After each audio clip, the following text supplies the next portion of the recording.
यह उद्देश्य हमारा है, बार बार यह जीवन पाए,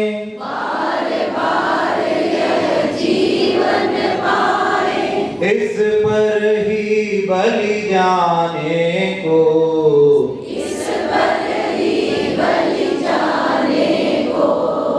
शत शत नमन धरत भूमि को,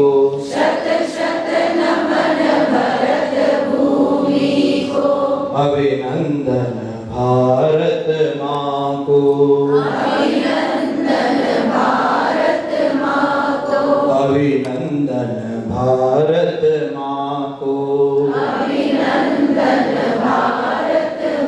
बोलिए भारत माता की, भारत माता की, भारत माता की। मंच पर सुशोभित राष्ट्रीय महिला समिति अध्यक्षा श्रीमती विनीता जी जाजू और सभी मां स्वरूप यहाँ पर उपस्थित पूर्व अध्यक्ष महिला समिति, देश भर से आए सभी कार्यकर्ता,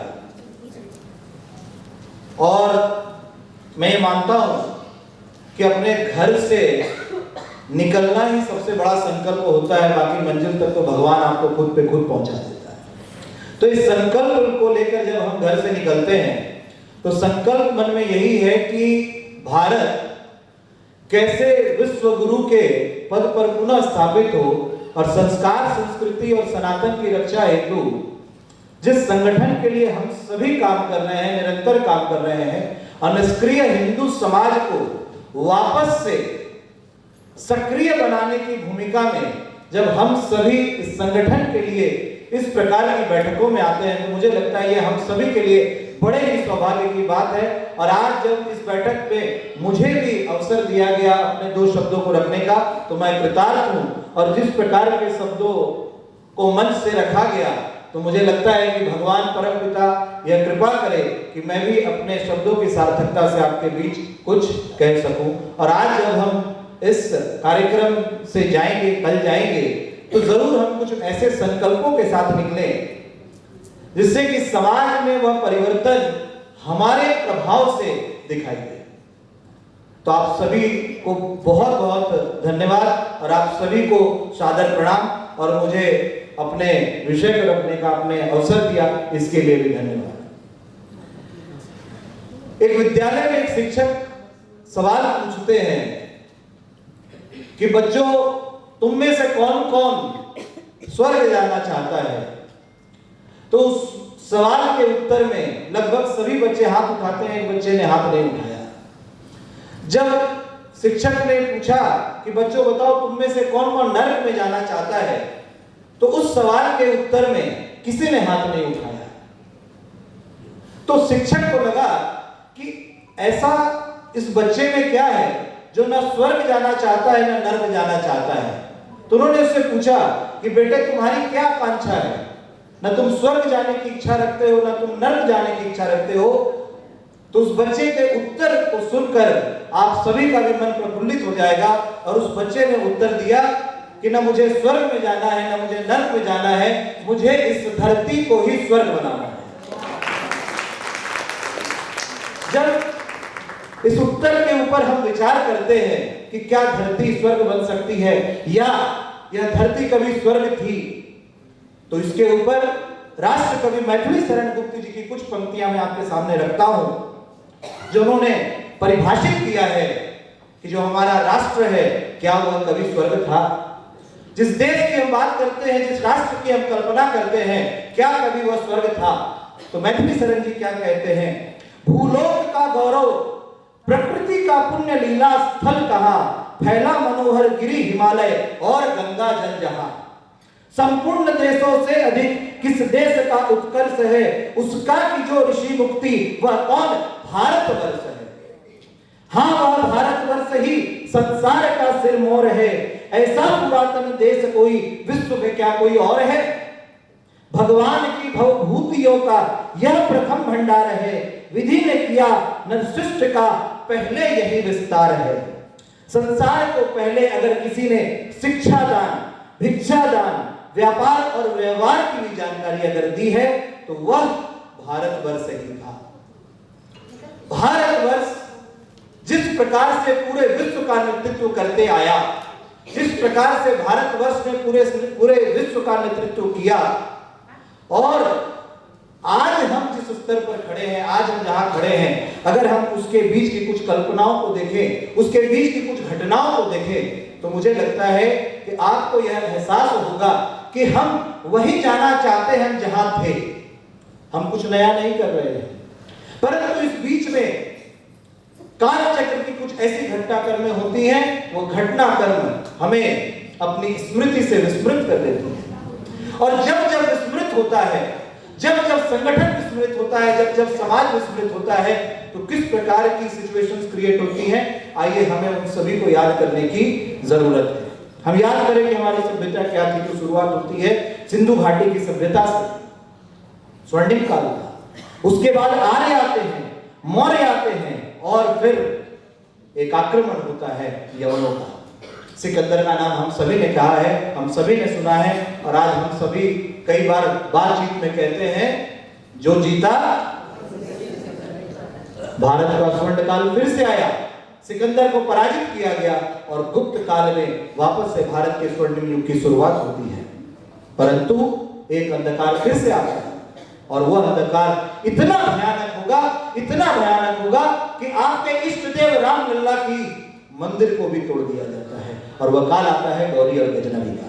यह काल कब से शुरू होता है? 1001 से लेकर 1192 तक। उसके बाद हिंद सल्तनत के नाम पर खिलजी, तुगलक, लोधी और आज इन सभी आक्रांताओं के नाम पर भारत में वो रोड हैं जिन पर हम प्रतिदिन यात्रा करते हैं और कहते हैं, जब दिल्ली जाते हैं कहां जाना है, तो लोधी रोड जाना है, तुगलक रोड जाना है। समाप्त यह चक्र यहां नहीं होता है, और यह बढ़ते बढ़ते बाबर से लेकर बहादुर शाह जफर तक, जिस जीटी रोड की आज हम बात करते हैं, वो भी उस बहादुर शाह जफर की दी हुई वह अमानत है भारत। और यह काल चलता है सन 1526 से लेकर 1857 तक, और फिर 1857 में एक महिला आगे आती है और उसकी क्रांतिकारी विचारधाराओं ने, उसके क्रांतिकारी कर्तव्यों ने हम सबको जगाया, महारानी लाल लक्ष्मीबाई। और जब वह संग्राम होता है तो उस संग्राम का फिर से देश के कुछ गद्दारों के द्वारा हम वापस उस संग्राम को हार जाते हैं, और एक नया युद्ध प्रारंभ हो जाता है यूरोपीय यूनियन का। डच आते हैं, फ्रांस से लोग आते हैं, पुर्तगालीज आते हैं, और आज भी पुर्तगालीज, पौंडीचेरी आप चले जाइए, आज भी आप हमारे बंगाल में चंदननगर चले जाइए, वहां फ्रेंच कॉलोनी है। आज भी हम उन स्मृतियों को विस्मृत नहीं कर पा रहे हैं, और उनका शासन चलता है। और वो आते कैसे हैं? समुद्री व्यापार के बहाने से आते हैं कि हम आएंगे, मसालों का व्यापार करेंगे। कोचीन से महिलाएं आई भी हैं। आप सभी जानते हैं कि कोचीन एक बड़ा क्षेत्र था मसालों का, और उस व्यापार के नाम पर करते करते समुद्री व्यापार में आप कब्जा करते हुए आप पूरे देश को 1858 से लेकर 1947 तक भारत पूरी तरीके से ब्रिटिश राज की एक कॉलोनी में कन्वर्ट हो जाता है। और उसके बाद जो भी चीजें होती हैं वो हम सभी के समक्ष है, मुझे उसमें जाने की कोई जरूरत नहीं है। परंतु इन सभी विषयों के बाद 1947 में जब हमें आजादी मिलती है, और आज लगभग हम 69 वर्ष अपनी आजादी के पूरे कर चुके हैं, तो हम जरा अपने ऊपर झांक के देखें, क्या हम आजाद हुए? क्या हमें आजादी मिली? और इसकी शुरुआत मैं करना चाहता हूं भाषा से। हम जरा सोचे कि वह भाषा जिसके ऊपर आज हमारी जितनी भी दिनचर्याएं हैं वह डिपेंड करती है। आज उस भाषा को लेकर देख लीजिए, देश के हर क्षेत्रों में युद्ध चल रहा है, गृह युद्ध कराने की साजिश की जा रही है भाषा के कारण।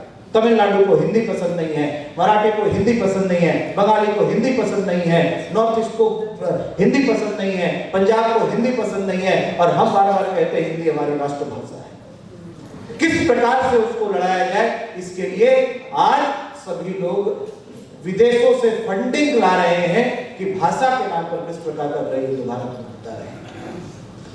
आज हम कहते हैं देववाणी संस्कृत है, हम सभी भली भांति परिचित है कि हमारे जितने देव ग्रंथ हैं, हमारी जितने भी गीता, भागवत, रामायण, जितने भी चीजों की बात करें वह सभी संस्कृत में है।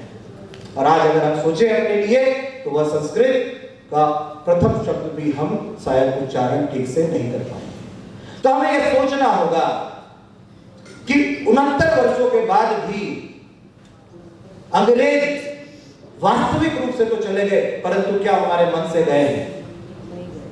और जब तक आपका भाषा के ऊपर कंट्रोल नहीं होगा, आप सभी विदेश यात्रा करते हैं, आप मुझे बताइए कि जब आप थाईलैंड जाते हैं तो क्या वहां पर आपको अंग्रेजी बोलने वाले लोग आराम से मिलते हैं? आप जापान जाते हैं, आपको मिलते हैं। आप मलेशिया जाते हैं, आप जिस देशों का नाम ले लीजिए, कहीं भी अंग्रेजी का प्रयोग व्यवहारिक रूप में नहीं है, वहां पर उनकी लोकल भाषा ही व्यवहारिक रूप में उपयोग होता है। तो आज एक यह विषय हम जरूर देखें कि भाषा के ऊपर हम सभी को क्या करना है। दूसरा विषय आता है भूषा। हमारी वेशभूषा क्या है? उस वेशभूषा के ऊपर क्या अंग्रेजों का प्रभाव खत्म हो गया? तो ऊपर से नीचे अगर हम देखें तो हमारे जितने भी कपड़े आते हैं, अगर उसमें लुई विटॉन लीक ऊपर इसका ब्रांड नहीं लगे तो कल आप ही बोलेंगे नीरज भैया आप क्या करते हैं। कल मैं यहाँ धोती कुर्ता पहन के खड़ा हो जाऊं तो आप ही को मैं पसंद नहीं आता। ऐसा क्यों है? तो ऐसा कहीं ना कहीं इसलिए है कि हमें स्व का बोध नहीं है। तीसरा, भोजन।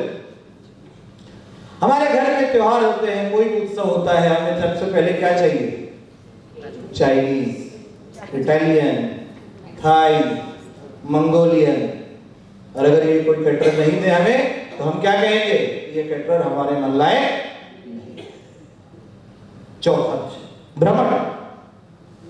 अभी अभी मोदी जी ने कहा कि आप डेस्टिनेशन वेडिंग कृपया देश के बाहर जाकर ना करें, कृपया देश में करें। क्यों कहा? क्योंकि भ्रमण में भी आज हमारे दो परिवारों के मिलन का भी खर्च अगर हम विदेश में जाकर करते हैं तो हम उनकी अर्थव्यवस्था को मजबूत करते हैं। आज वह खर्च हम अपने देहरादून में क्यों नहीं कर सकते? वह खर्च हम राजस्थान में क्यों नहीं कर सकते? वह खर्च हम नॉर्थ ईस्ट में क्यों नहीं कर सकते? हमें विचार करना पड़ेगा कि ये जो विषय मैं आपके सामने रख रहा हूं, इन विषयों में ऐसा क्या है जिसके लिए हम अभी भी अपने मन से उस विदेशी ताकतों के स्मृति को भुला नहीं पा रहे हैं। हम सभी क्रूज पर जाते हैं, जैसे क्रूज का नाम लेते हैं तो सबसे पहले हमें किसकी याद आती है? सेगा। मैं भी एक सी एसोसिएशन का अध्यक्ष बनने वाला हूं, तो मेरे मन में विचार आया कि क्रूज इस बार हम भारत में चलेंगे। तो मैंने खूब सर्च किया तो पता लगा कि मुंबई से एक क्रूज चलती है लक्षद्वीप में। मैंने उसकी पूरी व्यवस्था कर दी, वेस्ट क्रूज है। सब करने के बाद जब मैंने लोगों के सामने प्रपोजल रखा तो उसका कंपैरिजन कॉस्ट का सीधा सिंगापुर से होता है। कह रहे सिंगापुर में तो 2.5 लाख भी हो जाता है, तुम क्यों ले रहे हो 2 लाख? आप मानसिकता सोचिए, मैं मानसिकता पर प्रश्न कर रहा हूं कि हमारी अभी भी यही मानसिकता है कि हमें उस एंजॉयमेंट के कारण भला भले किसी का हो, हमें वह सोचने की जरूरत नहीं है, परंतु हम उस 50,000 लाख रुपए बचाने के लिए तुरंत उन विदेशी चीजों के ऊपर अट्रैक्ट हो जाते हैं। तो ये हमें सोचना चाहिए। भजन, क्या आज हमारा भजन देसी है? जिस भजन के ऊपर हम प्रतिदिन अपनी संस्कृति सनातन की बात करते हैं, क्या आज वो देसी है? आप में से कितने लोग वृंदावन गए? गलत सवाल पूछ लिया। आप जिस वृंदावन के स्वरूप को आज देखते हैं, इस स्वरूप को किसने प्रकट किया है?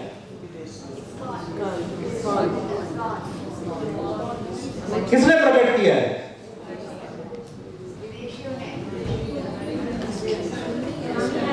देखिए, बहुत ही गंभीर और सोचने का विषय है कि जिस आस्था के धाम वृंदावन में हम 50 बार जाते हैं, परंतु हम कभी यह प्रश्न नहीं करते कि आज आप जिस धाम पर स्वतंत्रता के साथ नतमस्तक होकर प्रणाम कर रहे हैं, क्या यह धाम आज से 500 वर्ष पहले था? तो मैंने जिन आक्रांताओं के नाम आपको बताए, उन आक्रांताओं ने अलग अलग समय पर यमुना नदी और गिरिराज जी को छोड़कर सब कुछ ध्वस्त नष्ट कर दिया था। सब कुछ नहीं बचा था। परंतु यदा यदा हि धर्मस्य ग्लानिर्भवति भारत, और भारत में जब भी इस प्रकार की परिस्थितियां प्रकट हुई हैं, भारत में किसी न किसी महापुरुषों ने जन्म लिया और उस समय बंगाल की नवदीप धाम में एक चैतन्य का जन्म होता है, जिनको हम सभी चैतन्य महाप्रभु के चैतन्य महाप्रभु की प्रेरणा से रूप सनातन गोस्वामी, आप गूगल कर लीजिएगा, रूप सनातन गोस्वामी जो किसी मुस्लिम राजा के यहां नौकरी करते थे, बंगाल में एक नौकरी करते थे मुर्शिदाबाद में, और वह रूप सनातन गोस्वामी नौकरी करते करते जब उनको प्रेरणा मिलती है कि नहीं हम ये नौकरी किस लिए कर रहे हैं, किसके लिए कर रहे हैं, और वो चले जाते हैं चैतन्य महाप्रभु की शरण में, और चैतन्य महाप्रभु उनको प्रेरणा देते हैं कि रूप सनातन तुम्हारा जन्म इस पृथ्वी पर इस धाम को प्रकट करने के लिए हुआ है। और रूप सनातन गोस्वामी की मेहनत से उन्होंने कम से कम 500 वृंदावन, पूरे ब्रज धाम में, वृंदावन की बात कर रहा हूं, पूरे ब्रज धाम के सभी स्थलों को प्रकट किया। और आज हम उस रूप सनातन गोस्वामी के इतिहास के एक को भी नहीं जानते हैं, और मैं कोई गर्व नहीं कर रहा हूं ये बात आपको बताकर, मुझे भी अभी 5-7-10 दिन पहले ही पता लगा। भोजन, भ्रमण, भूसा और भाषा, इन 5 चीजों पर प्रयास करें कि हम किस प्रकार से, किस तरीके से इनके ऊपर अपने स्वदेशी चीजों को अपना सकें। और जब आप गूगल करेंगे, इंस्टाग्राम करेंगे, तो आपको ऐसे बहुत सारे विषय मिल जाएंगे। और जब हम इन सब चीजों की बात करते हैं तो हमेशा एक बात और भी आती है, समस्या। हालांकि मुझे अच्छा नहीं लगता है समस्या पर बात करना, परंतु विषय रखना जरूरी है। तो हम सभी की समस्या है कि बच्चे क्या बोले, बच्चे सुनते कहां से सुनेंगे, क्यों सुनेंगे। आज परिवारों में बच्चों का जन्म होता है, जन्म होते ही हम उन्हें मोबाइल फोन, 3 साल का होता है प्ले स्कूल, ट्विंकल ट्विंकल, अब तो अपडेटेड हो गया होगा, मैं पुराना गा रहा हूं। उसके बाद स्कूल भेजते हैं, 5 साल से लेकर 18 साल तक वो बच्चा स्कूल में रहता है। जितने Don Bosco, Carmel, Mount Carmel, de Nobili, क्यों भेजते हैं, क्या पर्पस, कि उसको शिक्षा मिले, परंतु पर्पस कभी भी हमारा विद्या का नहीं रहता है। हम जीवन को सक्षम बनाना चाहते हैं, सार्थक नहीं। हम चाहते हैं कि वह 1 रुपए कमाने की मशीन बने, और रुपए कमाने की अगर उसको मशीन बनानी है तो उसको उस माउंट कार्मेल, उसको उस डॉन बॉस्को, उसको उस पाश्चात्य संस्कृति के विद्यालय में जाना ही पड़ेगा। और मैं भी वहीं से आया हूं, तो मैं उसका कोई विरोध नहीं कर रहा हूं, परंतु जिस समाज में हम परिवर्तन लाने के लिए बैठे हुए हैं, वह परिवर्तन माउंट कार्मेल और डिनोबली के रास्ते से कभी आने वाला, वो आएगा ही नहीं। आपके मोबाइल पे अगर व्हाट्सएप का सॉफ्टवेयर नहीं है तो आपका मोबाइल कभी व्हाट्सएप ऑपरेट नहीं कर सकता है। अगर आपको व्हाट्सएप चलाना है तो उसका सॉफ्टवेयर डालना पड़ेगा। तो अगर आप चाहते हैं कि आपके बच्चे, आपके परिवार के लोग उस स्वदेशी को अपनाएं, तो आपको वो सॉफ्टवेयर डालना पड़ेगा। तो इसके लिए हमारी युवा कोऑर्डिनेटर आशु ने कल आपके सामने विषय रखा है गुरुकुल का। आपसे हाथ जोड़ के आग्रह है कि कृपया कर अपने अपने क्षेत्रों में आप एक बच्चे की रूटीन उठा के देख लीजिए। मैं मान नहीं सकता हूं कि वो स्कूल के अलावा मिनिमम 5 क्लासेस नहीं करता होगा। मिनिमम 5 क्लासेस, आप उसको कराटे कराएंगे, आप उसको जूडो कराएंगे, आप उसको संगीत कराएंगे, आप उसको नृत्य कराएंगे। आपसे हाथ जोड़ के आग्रह है, उस 5 में से एक कम करके एक गुरुकुल लगाएंगे। मैं उसको फोन करूंगा, समझाऊंगा, जरूरत पड़ेगा तो उड़ के, क्योंकि मेरा कन्विक्शन पूरा है कि उसको वहां पर अपनी पढ़ाई पूरी करनी।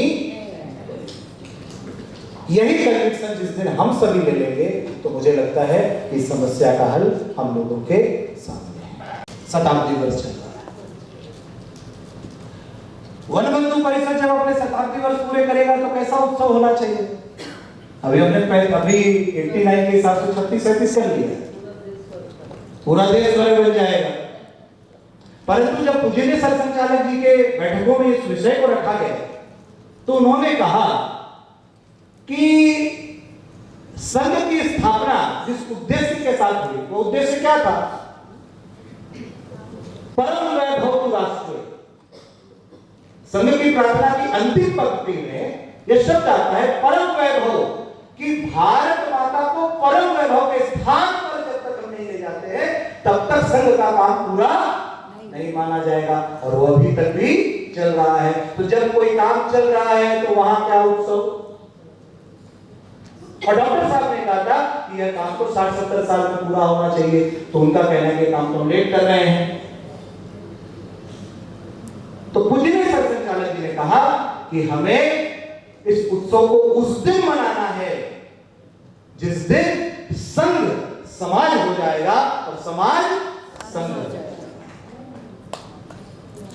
हमें विषय पर्यावरण का, तीसरा विषय नागरिक कर्तव्य का, चौथा विषय अस्पृश्यता का, और पांचवा विषय स्वदेशी का। कुटुंब प्रबोधन पर मैं आपसे यही आग्रह करना चाहूंगा, परिवारों को जोड़े। जॉर्ज सोरस जैसे लोग अरबों खरबों लगा रहे हैं कि भारत का परिवार कैसे टूटे। 3 दिन पहले मैं बॉम्बे में अपनी मौसी के यहाँ था, सुनकर मौसी ने कहा कि मुझे सुंदर कांड का पाठ करना। बोला बहुत सुंदर मौसी, आप कर लीजिए, करके आइए घंटे में। मौसी अब क्या करेंगे? बिग बॉस देखेंगे।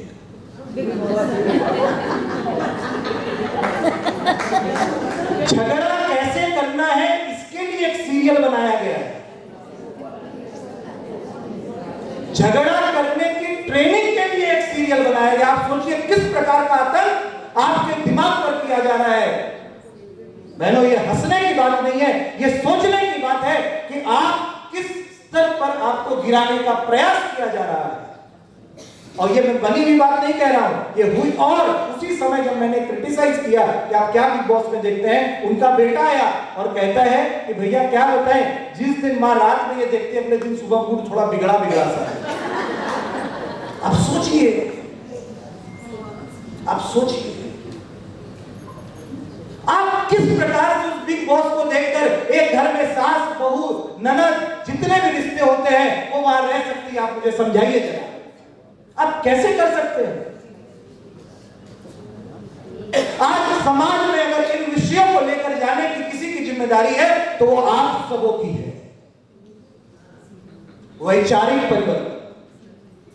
कल भी मैं डॉक्टर हेडगेवार की पुस्तिका को पढ़ रहा था। उन्होंने बार बार कहा है, जब वो अंतिम समय में थे, अपने शरीर को छोड़ रहे थे, उनको यह अंदेशा था कि मेरे जाने के बाद कहीं मेरे अंतिम संस्कार में ये लोग सैनिक स्टाइल में जिस प्रकार से परेड निकलता है उस प्रकार का कोई कार्यक्रम न करें। तो उन्होंने पूछा कि मेरे जाने के बाद आप किस प्रकार से मेरी अंत्येष्टि करेंगे। और जैसे उनको ऐसा आभास हुआ, उन्होंने हाथ जोड़ के आग्रह किया कि मैं यहाँ पर वैचारिक परिवर्तन के लिए आया था, वैचारिक परिवर्तन का काम चलेगा, मुझे किसी भी इस प्रकार के सम्मान की मेरे जाने के बाद जरूरत नहीं। हम इवेंट कितना अच्छा करते हैं, हम हौजी कितना अच्छा खिलाते हैं, हम एग्जीबिशन कितना अच्छा करते हैं, इन सारी चीजों के साथ साथ अगर हमारे परिवार में एकल नहीं घुस रहा है तो हमारा काम अधूरा है। अगर आपके परिवार में रहते हुए बिग बॉस चल रहा है आपके यहाँ पर, तो ये आपकी जिम्मेदारी है कि वो कैसे खत्म हो, और उसको खत्म करने के लिए आपको साम दाम दंड भेद जो उपयोग करना है आप करिए। राखी ने विरोध किया जब मैंने कहा कि ख्याति गुरुकुल जाएगी, 6 क्लासेस चलते हैं, ऐसा चलता है वैसा चलता है, कौन छोड़ के आएगा, कौन लेके आएगा। मैंने कहा सब क्लासेस बंद कर दीजिए, ये होगा, जरूरत पड़ेगी मैं जाऊंगा। बोल दिया गया, एक बार भी नहीं गई जाती वही समझाना पड़ता है, घूस दिया। देखिए, ये वैचारिक परिवर्तन के लिए इन 3 दिन के इस बड़े आयोजन में, इस बड़े सभा से हम यह लेकर जाएं कि हम जब इस गेट से निकले और हम जिनके साथ में विषय को रखें, उन विषयों में इन बातों की प्राथमिकता कैसे आए, इन विचारों का परिवर्तन कैसे आए। जब तक आप विचारों का परिवर्तन नहीं लाएंगे तब तक मुझे लगता है कि हमारा यह संकल्प पूरा होना थोड़ा मुश्किल होगा। और मुझे पूरा विश्वास है, इंदौर की बैठक में आने के बाद वो मेरी एक छोटी सी ट्रेनिंग थी, और आज आप लोगों ने मुझे फिर से बुला लिया, और सबसे बड़ा मुझे सांत्वना दे दिया कि टाइम लिमिट नहीं है, मुझे क्षमा करें, अब खत्म कर देता हूं।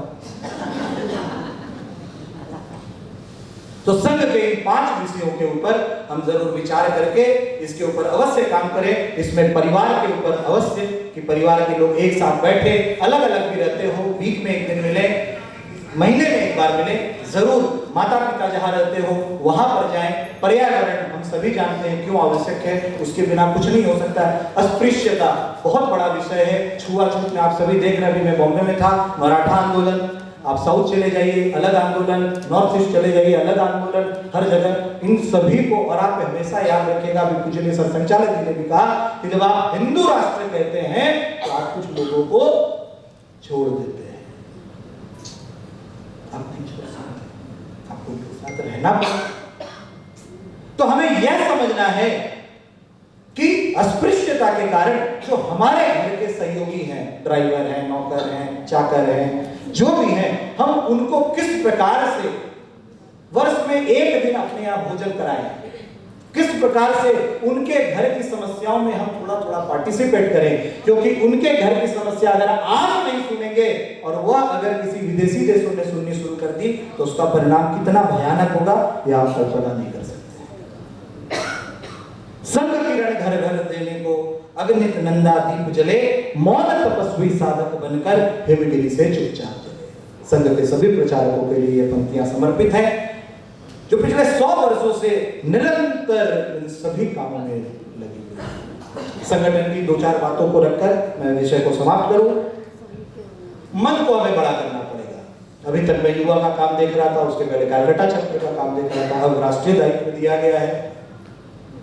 सभी से आग्रह है, कृपया अपने अपने क्षेत्रों में अपने मन को बहुत बड़ा करें। युवा समिति, महिला समिति, ये कहने को है, परंतु संघ प्रार्थना की जो अंतिम पंक्ति है, परम वैभव तु राष्ट्र, हम सब उसके लोगो बड़ा लगा दिया, लोगो छोटा लगा दिया, नाम नहीं दिया, यहां बुलाया नहीं, सम्मान नहीं दिया। हम बहुत छोटी समस्या पर अपने एनर्जी को वेस्ट करते हैं। आप कल्पना नहीं कर सकते हैं 550 साल के बाद बने गए इस मंदिर को भी तोड़ने की प्लानिंग फिर से चली और हम किस समस्या में अटके पड़े। इसलिए आग्रह है कि कृपया आप एफटीएस के कार्यकर्ता है और एफटीएस के काम को करने के लिए आप बिल्कुल न्यूट्रल हैं। चाहे वो चैप्टर का हो, चाहे वो युवा का हो, चाहे वो महिला का हो, ये डिफरेंशिएशन बिल्कुल मिनिमम रखे, व्यवस्था के दृष्टिकोण से ठीक है, अदरवाइज कुछ नहीं। मैं माननीय दत्तात्रेय जी के साथ अभी 2 दिन था, हम लोगों ने बैठक की कलकत्ते में। मैं उनके साथ सुबह एक शाखा में गया। वो शाखा में बिल्कुल उसी तरीके से जाते हैं जिस प्रकार से एक साधारण स्वयं सेवक जाता है। कोई कह नहीं सकता है कि सहकार्यवाह जी यहाँ पर शाखा में बैठे। तो हम संघ से इन सब अनुशासनों को क्यों नहीं सीख सकते? ये हमारी आज की जरूरत है कि इन अनुशासनों को हम सीखें। कंफर्ट जोन से हम बाहर आए, लोगों से मिले, बातचीत करें। समय नहीं है इस बात से बाहर। समय किसी का इंतजार नहीं करता और मैंने जो पूरा इतिहास बताया है उस समय भी किसी हिंदू समाज ने कहा होगा कि समय नहीं है, तो आप सोचिए उनके ऊपर कौन आके बैठा। तो आज का जो यह सक्रिय हिंदू समाज है, इसका यह दायित्व है कि निष्क्रिय हिंदू समाज के समय को इस कार्यक्रम में जोड़े और उनको हमारे बीच लेकर आए ताकि समाज का भी एकलीकरण हो सके। जो समय जो दे सके आप, घंटा, आधा घंटा, मिनट, सेकंड जो दे सके, कार्यक्रम से जुड़िए, प्रेरणाओं से जुड़िए, विचारों से जुड़िए। बहुत महत्वपूर्ण बात है, व्यक्ति संगठन से बाहर नहीं हो सकता। कोई भी ऐसे अनेक उदाहरण हम लोगों ने देखे हैं कि जब व्यक्ति अपने आप को संगठन से बड़ा समझने लगता है, आप समझ जाइए कि या तो उस संगठन का पतन होगा या तो उस होना ही है। आज मुझे एक दायित्व मिला है। अगर कल मैंने यह समझने लगा कि मैं तो ज्वाइंट सेक्रेटरी हूं, मुझे तो प्रोटोकॉल में पहले बुलाना चाहिए, बाद में बुलाना चाहिए, ऊपर बुलाना चाहिए, नीचे बुलाना चाहिए, कल माला नहीं मिला, कल मंच नहीं मिला, कल माइक नहीं मिला, खत्म। तो हम सभी बिल्कुल कार्यकर्ता के भाव से अपने अपने क्षेत्रों में अपना अपना काम करें। मित्रों, मैं हमेशा इस बात को मानता हूं कि आज हम सभी क्यों बातचीत कर रहे हैं। कहाँ आप लोग थे, कहाँ मैं था, मेरा जन्म धनबाद में हुआ, आपका कहीं और हुआ, आप कहीं और थे, हम सभी वापस से क्यों मिले, किस प्रकार से मिले, क्या हुआ ऐसा। तो जब आप इस विषय के ऊपर सोचेंगे तो मेरा इसमें मानना यही है कि हम सभी किसी न किसी जन्म में साथ में काम, और वहां पर आप हो सकता है भगत सिंह के रूप में हो, मैं खुदीराम बोस के रूप में, आप हो सकता है असफल्ला खान हो, आप हो सकता है इलियाबाई हो। हम सभी उसी अधूरे काम को पूरा करने के लिए वापस से इस वैचारिक संगठन का पार्ट बने, तो इसे विस्मृत नहीं करना है। हमें याद रखना है कि हम सभी उसी कार्य को जब फिर से करेंगे तो आगे भारत माता जी के आगे हम माला चढ़ाए हुए हैं, वह वापस से पुनः उस अखंड भारत के रूप में हमारे बीच में 2011 से भारत का भाग्य का संपूर्ण विश्व के अंदर चमकना शुरू हो जाएगा और भारत संपूर्ण विश्व को विश्व बंधुत्व का संदेश देकर एकता के सूत्र में गूंथने का प्रयत्न करेगा। लेकिन उसके पहले कई आसुरी शक्तियां हमको नष्ट करने का प्रयत्न करेगी। ये पंक्तियां परम पूजनीय सर संचालक जी केसी सुदर्शन ने कहा था 2011 में जब मोदी जी आए थे। क्या कहा? कभी एक थे हम हुए आज इतने, नहीं तब डरे तो भला हम डरेंगे, विरोधों के सागर में चट्टान है हम, जो टकराएंगे मौत अपनी मरेंगे, लिया हाथ में ध्वज कभी न झुकेगा, कदम बढ़ रहा है कभी न रुकेगा, न सूरज के सम्मुख अंधेरा टिकेगा, कि निडर हैं सभी हम, अमर हैं सभी हम, कि सर पर हमारे वरद हस्त करता, गगन में लहराता भगवा ध्वज हमारा, गगन में लहराता भगवा ध्वज हमारा। इन सभी पंक्तियों के